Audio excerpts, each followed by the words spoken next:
about 200 years ago. So it has that particular importance. Okay, let's bring in Matthew Taylor. He's in the studio with me. He's a property blogger. Good to see you, Matthew. I mean, what do you make of this debate?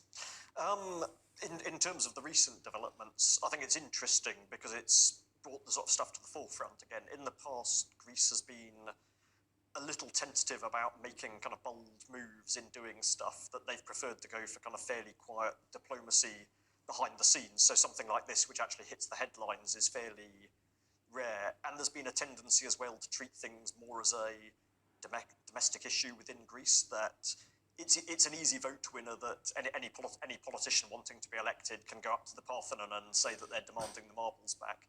When you actually get into the foreign policy side of things and you start doing proper negotiations, there's always going to be compromises made, and they kind of rather shy away from that and actually don't engage on it in a more domestic thing. So actually doing something like this is quite an unusual move, and I think it's something to be welcomed. Yeah, very briefly, I mean, there's always the argument, if the UK government concedes on this, most of our museums will be empty by the end of the next decade. I don't think that's the case. In the US, where they've already had the NAGPRO Act about return of Native American artifacts, even in museums which are almost entirely based on Native American artifacts, they've lost at most about 10% of their collections. You know, a lot of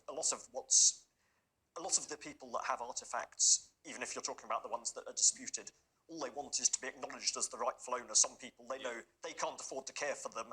They're happy that the artifacts are better off in a museum or whatever.